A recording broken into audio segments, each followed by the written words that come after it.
All right, awesome. Yeah, but I don't have a link. There it is. Hang on. Came with my phone first.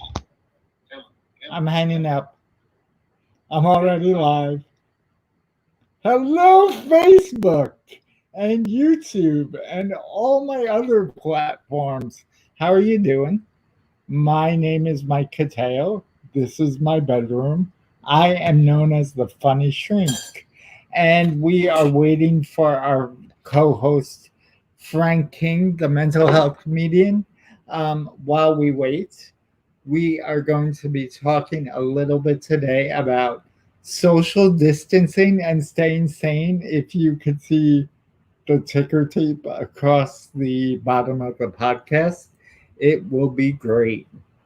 This is really a labor of love doing this podcast. I'm excited to be here. I see are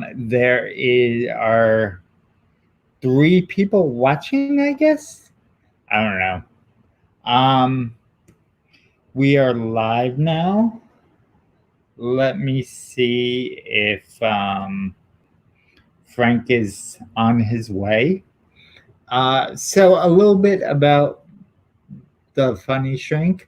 Here he is. He has a lovely living room. Yeah. I'm very impressed by his living room. Yeah, and I'm taking piano lessons, actually. I didn't know if I mentioned that or not. How's it going? I passed I'm now a certified virtual speaker. That's awesome. I meant with the piano. Oh, yeah. I got chopsticks down to a science. Other than that, do you know how to use chopsticks? no, I use a fork. Me too. Although I do like the idea of, you ever have them and you just play with them when you're. Anyway, if you can't tell, you guys, I have a little bit of ADD, so Yeah. this should be fun. We lost one viewer. That's okay.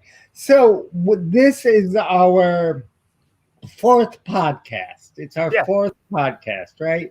This is the first one we are live streaming, though. So I'm very excited to be here with you. We have the Mike, one. I'm glad you're so excited you dressed up. I did. This is my good T-shirt. Yeah. This is good. Frank's already throwing shade. Yeah, we're comedians. Did we mention that? Both of us are comedians, so stick around. You'll see a lot more shade being thrown around.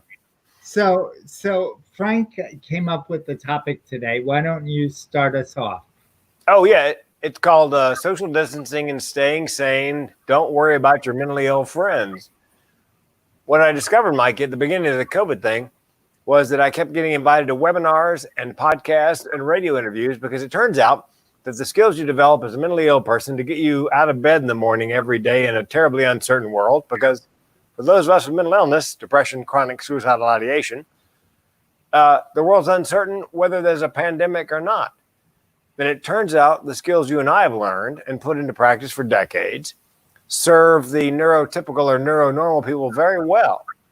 Because, they're not used to things being in flux, to put it politely, as they are now. It's an uncertain time. And there's anxiety. You're worried about yourself, your loved ones. There's anger. The guy at the grocery store sneezed on me. How am I going to get it? Frustration because, the Zoom crashed and you had to switch. That's why we switched to StreamYard, because we love it. So there's several techniques. One is called gamification. We could talk about that. One is called a self-care plan. And the third is people with mental illness learn to advocate for themselves, physically, mentally, and financially. You need to be your own best advocate. So we can cover all three of those as a way to survive this social distancing and remain sane. That sounds great. Tell our guests a little bit more about self-care plans, what they are. Self-care plan. Some people, as Mike would probably tell you, is some people just go pharmacology. I take a pill for my depression and we call it a day. I have a more holistic approach. I believe that I think it's 5 things. It's diet. I'm on the keto diet and I do intermittent fasting. I eat for an hour a day and fast for 23. Exercise. I can't go to the gym because, think about that. All those people are breathing out over and over and over, droplets flying through the air. So I've got an old, what do you call it, Nordic track, some rubber bands, some perfect push-ups. So diet, exercise, and, just throw on a pair of tennis shoes and go for a walk. It's summertime. Third one is a good night's sleep. And by the way, on the subject of a good night's sleep, I tell people that you need a schedule. Even though you're not going to work or your commute is from the bedroom to the living room every day, you need to get up at the same time, go to bed at the same time. Right. So it's to get a good night's sleep. So diet, exercise, good night's sleep, medication, if it's warranted. I take something for depression, and meditation. I meditate twice a day.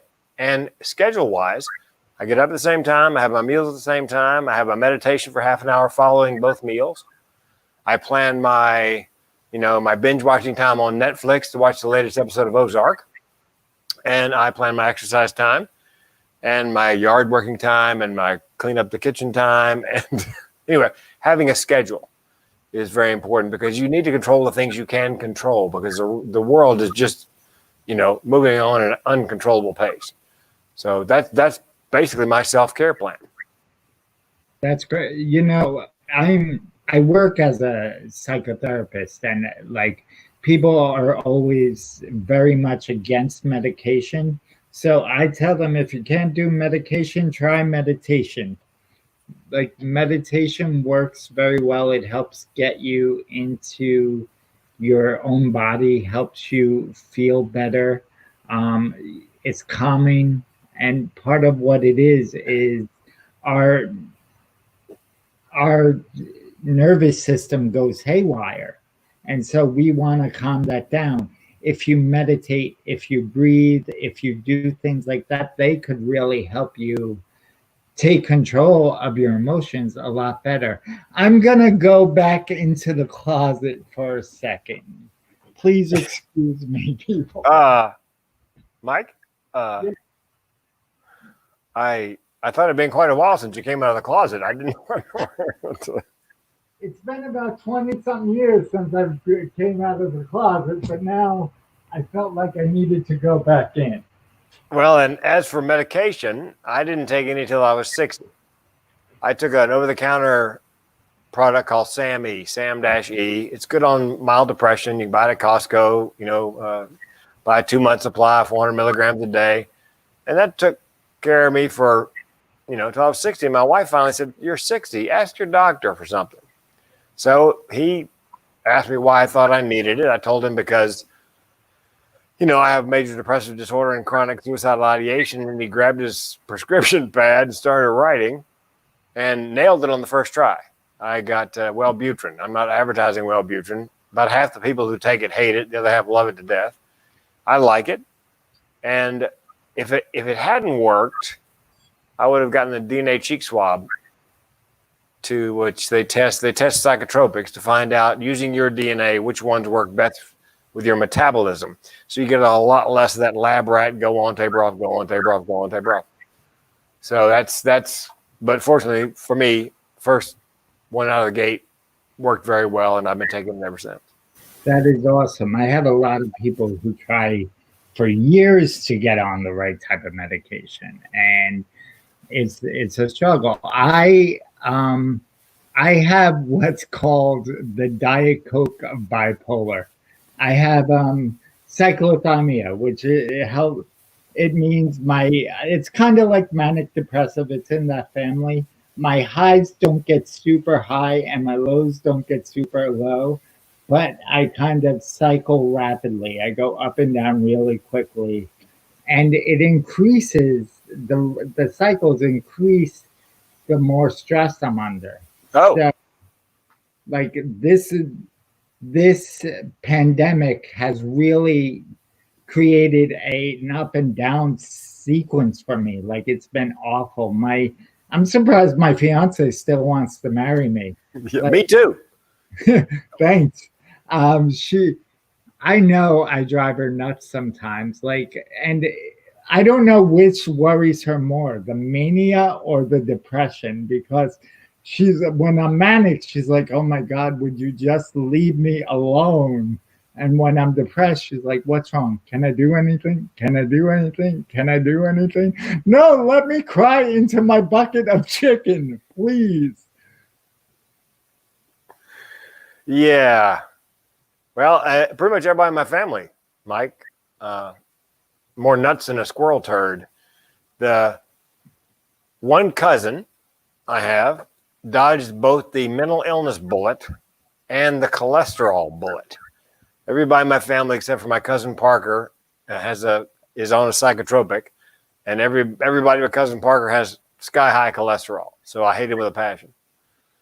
But that's incredible. Yeah, for Parker. Yeah, and he's 75 because men in my family don't live long between the heart disease, high cholesterol, and the mental illness. But he's 75. I think he holds the record in my family for male longevity. I mean, most of my male relatives have the life expectancy of a middle-aged fruit fly. Wow, that's like 7 to 10 days. Exactly. It's sad that I know that. Yeah, how do you know that? That's probably some experiment in high school. I pick up on little weird facts, and once I remember it, they never leave my brain. Yeah, Calvin and Hobbes. Remember the comic strip Calvin and Hobbes? Yeah. He said more than once, I have a head full of useless knowledge. Little things like that. I have so many useless songs from the 80s stuck in my head. Like, I could have been a NASA scientist for the amount of brain power I waste on music. Yeah. Here's the thing, though, Mike. Comedians are generalists.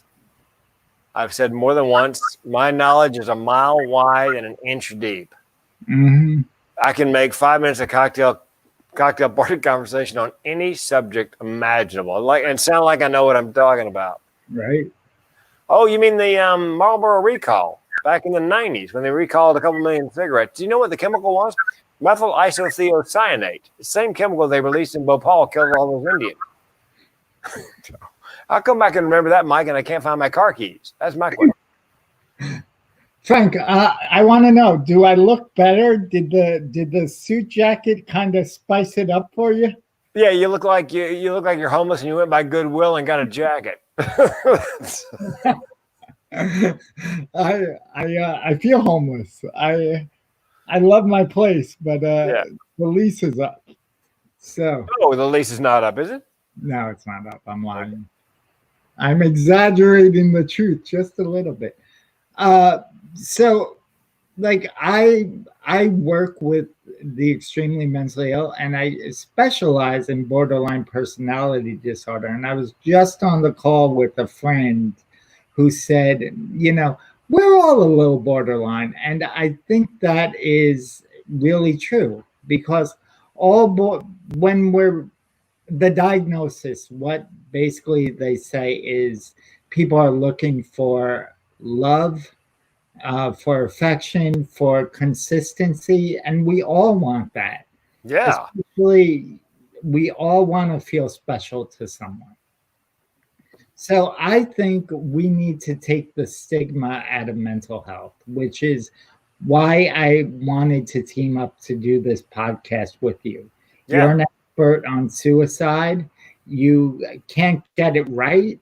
So who better to talk about it than someone who's lived through it 5 times? Yeah, can I tell you, I'm going to have a conversation with another speaker today at 1 and her speaker coach. Mm-hmm. And he's thinking about turning her over to me because she lives with depression and chronic suicidal ideation. And she jumped off something that was 200 feet tall and landed on the rocks and survived. Wow. Yeah. And it's odd because she's a dentist, actually, and she's no longer practicing, but she feels like, Mike, that she can't speak on suicide prevention because she doesn't have letters after her name. And I said, get some training in like gatekeeper training from QPR or mental health first aid, or just the facts and figures and, the suggestions and what to do, what not to do kind of thing. And tell your story. I mean, how many people have, survived a 200-foot drop? Like Kevin Hines jumped off the Golden Gate Bridge, survived, and he's making a great living, and he didn't have any letters after his name. And I've often said, because I had a gun in my mouth, if I'd pulled the trigger and had missed and just had like a big scar down the side of my head, I could charge $2,500 more per speech. Wow. But well, don't try it. We recommend you don't try that. Yeah, how are you deaf in that ear? Oh, it's a long story. What? Huh? Oh, Well, this is terrible. I'm joking about suicide people. yeah. Well, I got a friend who's lost an arm, I think. No, she's missing a leg. And we were talking about this very thing. She goes, Frank, if I was missing another limb, I could charge a lot more money for my speech. Oh, man, that is so sick. But that's true. I wish did I ever tell you this story, Frank? When I was so you've seen me walk and stuff. My arm it doesn't work right. And it's kind of tight and it hurts sometimes. And when I was in my 20s, I got this brilliant idea that I should cut off my arm and get a prosthetic. I think my speaking career would be flourishing right now if I did that. Well, and if I were your speaker coach at that point, Mike, I'd go, look, here's what you need to do rather than cut it off.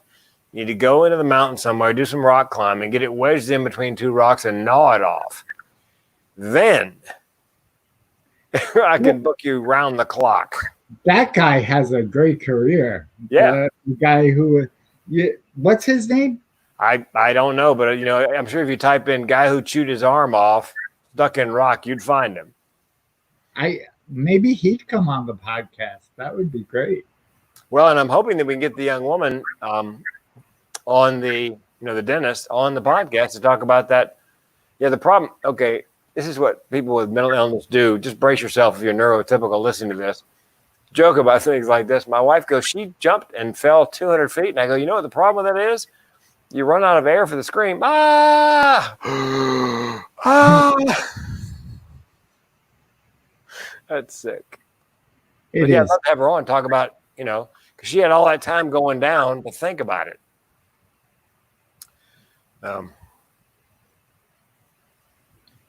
So if you're joining the podcast, feel free to chat with us. There's a chat feature here. It says some can't post comments to some destinations. Learn more. Okay, I will learn more. Oh, if you're in the Facebook group or profile, you cannot. But you can if you are on YouTube. That's interesting. I did not know that. Are we streaming to YouTube? We are streaming to YouTube. Huh. Look at that. Did I mention this is our first time? Yeah, I don't think you had to mention it. I promise to get better as time goes on. Yeah. All I care is you dress better as time goes on, Mike. That's all I'm asking. Next time I'm showing up in a wife beater. That's it. We're going to talk about severe mental health at that point. So, Frank, do you have anything else for our listeners about social distancing plans? Yeah. Let's talk about the three things I mentioned: gamification, advocate for yourself, and I think what the third thing was: advocate for yourself, gamification. Oh, and scheduling. Gamification, something people with mental illness do, and I imagine other people do as well. For example, if I'm having trouble getting out of bed in the morning, and there are a lot of people who are neuronormal during the COVID that are having trouble, I'm sure, getting out of bed, I make a to-do list, 6 things, and the game is once I scratch off number 6. I can go back to bed, pull the covers over my head, and binge watch, Prime. I don't care if it's 3 in the afternoon, broad daylight, because I win.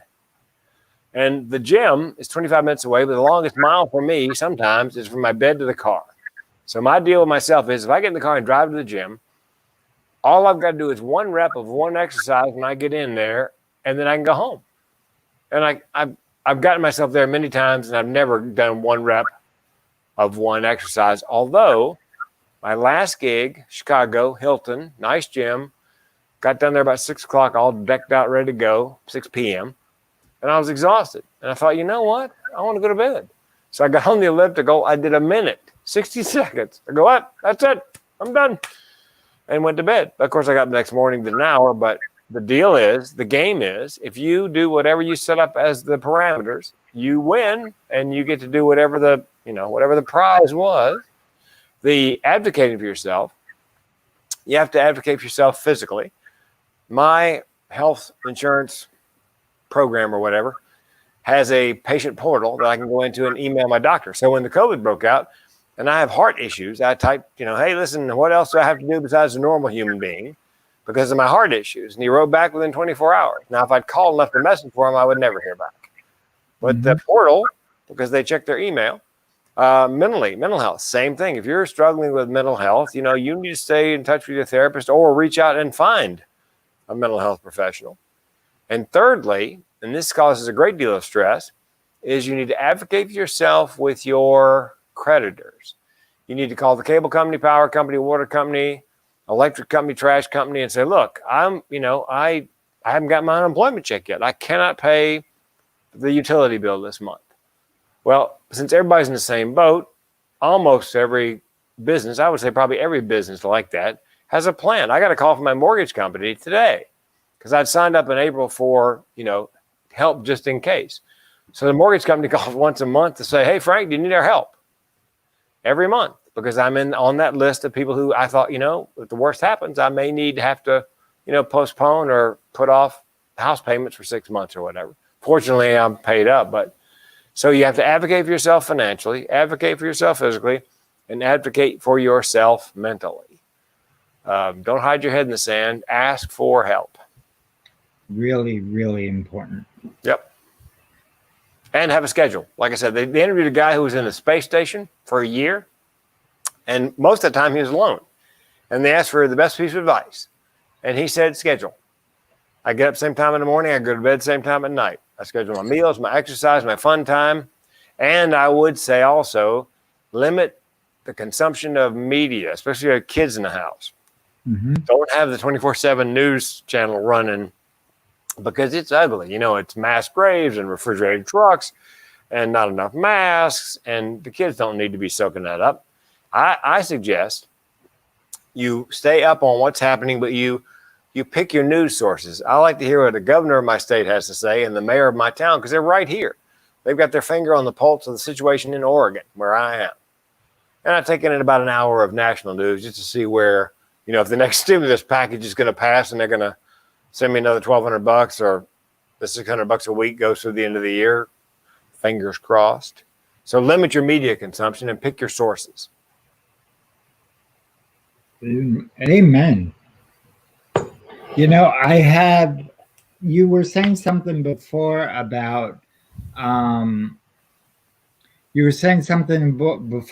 how you go into the gym, do 60 seconds. That's part of your plan. Yeah.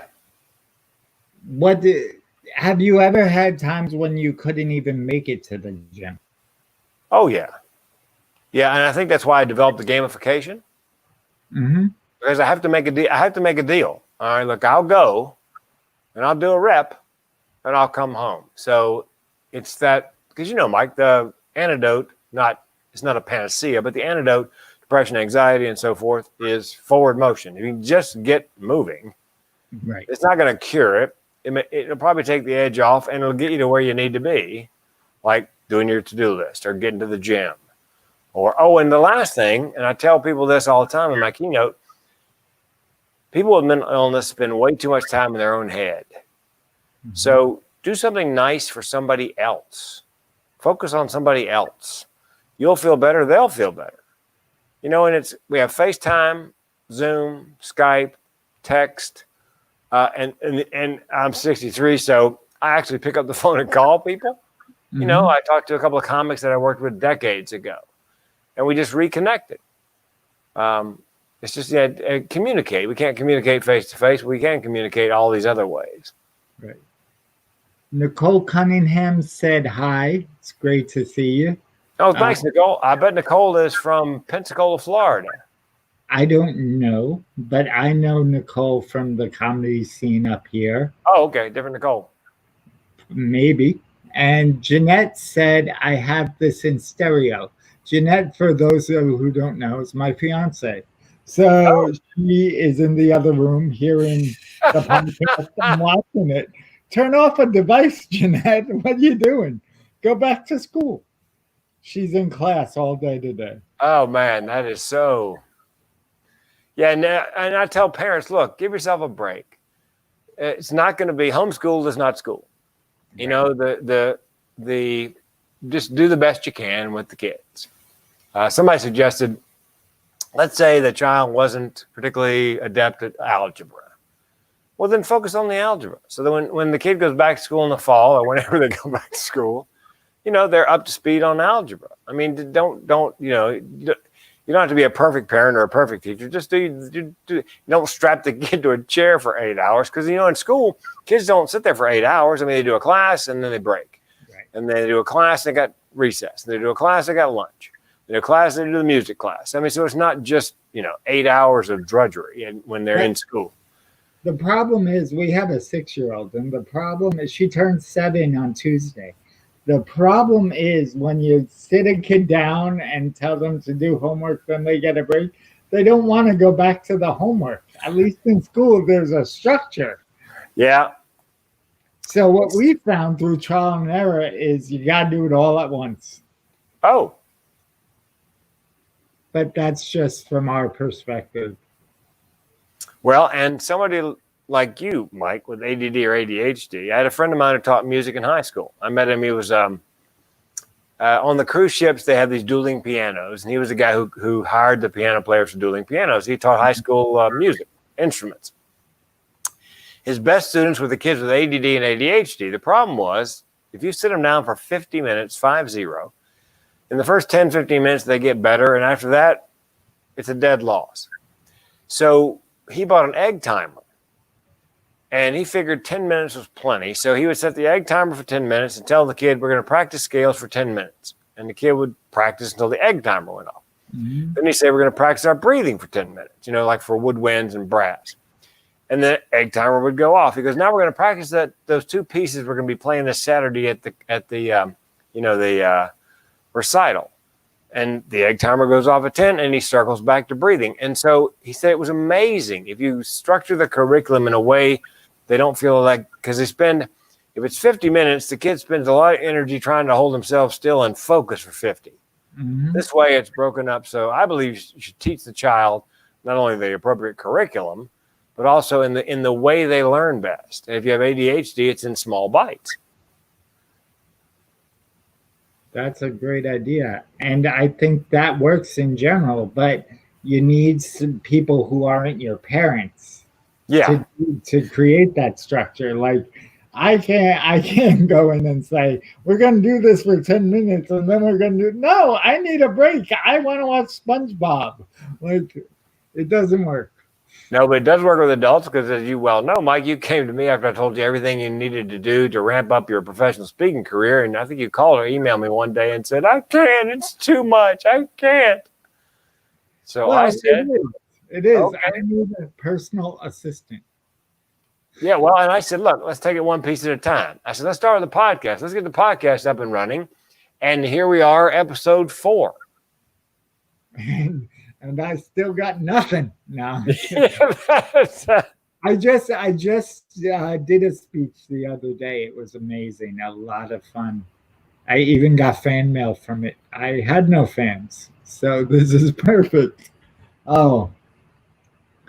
So I wanted to talk a little bit with you about how to like deal with trauma when you're kind of stuck inside. Like a lot of people, what I hear from a lot of people is that their brain keeps on replaying things because they don't know how to get out of the loop they feel. Are you familiar with that? Yeah, rumination. They keep thinking the same things over. Yeah. And so, one thing I encourage people to do is find something you like to do that is totally unrelated to anything you've done before, and just do that for like 20 minutes to get out of yourself. If if you haven't taken a shower or gotten out of bed in the day, go take a shower. If you need to go for a bike ride to get rid of those thoughts, go for the bike ride. I have some of my best thoughts in the bathroom. I spend a lot of time there. I take a shower, I sit down on the toilet. I don't always go, but it's time for me to think. Find out what works for you. I don't know why I said that in the podcast. Well, and Mike, I'll tell you about the shower. I asked a psychiatrist one time about a couple things. I said, I get great ideas in the shower. He goes, well, Frank, think about this. You're standing in the shower and, depending on where the nozzle is behind you, chances are it's hitting you right in the base of your skull. So it's actually increasing the circulation in your brain. Mm. And I said, I also get them. I'll lie in bed in the morning after I wake up with my eyes closed and just let my mind go where it will. And I often go to bed with I need a tagline for somebody. So one of my other clients wants to do a TED Talk. The title of her book is Skidding Across Rock Bottom. And so I thought to myself before I went to bed last night, we need a subtitle. And I woke up this morning, Skidding Across Rock Bottom. It's not how hard you hit, it's how high you bounce. Because she's done that. She's gone down and back up several times. Mm-hmm. And I asked the psychiatrist, why am I more creative in the dark, in the morning when it's quiet, my eyes closed, and I kind of half sleep, half wake? He said, Frank, at that point, the blood's moving back and forth more easily from the between the hemispheres of your brain. You're lying down, you're warm, you're kind of half awake, half asleep. And that's why you're creative first thing in the morning before you get out of bed. So it's, and trauma, the rumination, I've actually put that to use, Mike. Somebody said, how do you memorize your TEDx talk? Well, because I live with depression and I have a tendency toward rumination, I use my rumination superpower. If I start, if I got my TED Talk outlined, I've got a pretty good idea how it's going to sound. I'm not walking the dogs. If I start it, I don't have to push to go through and finish it and then do it again and then do it again and then do it again because I'm using my rumination superpower. It's very easy for me. So it's possible to flip the script and use that. It's like OCD. But I eat the same thing every day. I eat for an hour and I fast for 23. Same thing for breakfast. How do you do that? Well, a little touch of OCD. How much do you eat? The nice thing about fasting is you can have as much as you want, and I eat keto, so I can have as much of the keto stuff. So this morning I had some. They make these little cheese cubes, cheddar. Mm-hmm. So I had, probably had a dozen cheese cubes. Had a couple handfuls of cashews, all fat and protein. Mm-hmm. I had 4 slices of keto bread with butter and some it's sugar-free kind of a syrup, and a couple of the Atkins keto bars. And then I'm done for 23 hours. Wow. How long have you been doing that? Since August of 18. So it'll be 2 years this August. Wow. Yet I have fasted, actually, my record's 4 days. But again. Were you protesting anything or? Beg pardon? Were you protesting anything? That's right. Okay, I was in prison, and no, it's but it works for me because I just turn on a little bit of OCD, and it's so it's the flip side of that. With most mental illnesses, there's something else that comes along. My next TED Talk, Mike, I don't know if I told you, I'm pitching depressive realism. There is some science that people who are depressed actually see the world more accurately than neurotypical people. Because as depressed people, we're not wearing rose-tinted glasses. I think neurotypical people may see the world the way they would like it to be, whereas we see the world more accurately as it is, which may be one of the reasons we're depressed. So are you a glass half empty person? Am I what? A glass half empty person? Yeah, that's the name of the speech. Depressive realism, maybe the glass really is half empty. Maybe there's a hole in your glass. Yeah, that's although I must tell you, Mike, and I've said this many times, I'm probably the most positive suicidal person you'll ever meet. Because, you know, I'm generally in a good mood, more good days than bad. And so it's kind of a freaky state of mind. But you know, with chronic suicidal ideation, I know that I could check out at any time, so I can stand a great deal of pain knowing I can end it when I want to. I could see that. I could see that. If it weren't for my chronic suicidal ideation, I'd kill myself a long time ago. Ironically. Ironic, isn't it? So we are going to have a great guest tomorrow.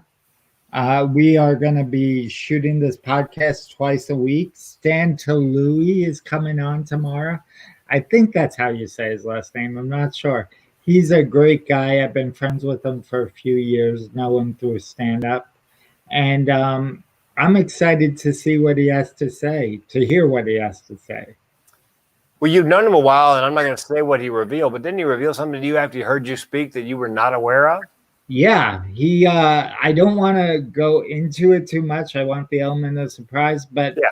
I was talking about, I had a performance where I talked about a time in my life where I was a victim of male rape, and Stan came up to me and shared his experience and was very forthcoming to me, and I'm like, wow, that's very, very powerful. I would love to hear that some more. So I think he's going to talk about it tomorrow.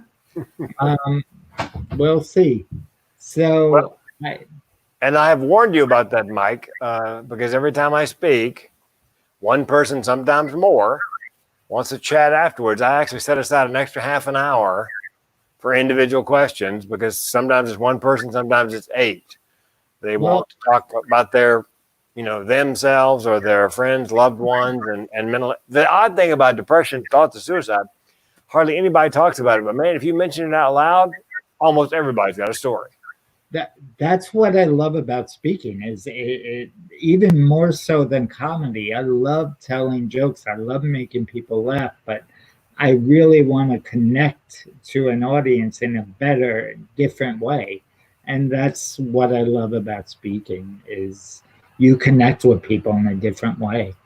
Well, and for years, for decades, I wanted to make a living speaking or doing comedy and make a difference. And it took me forever to figure out what I had to teach anybody. And in 2014, when I came out as depressed and suicidal, that's what I realized that was my purpose in life, was to speak about that and let these people that are there know they're not alone.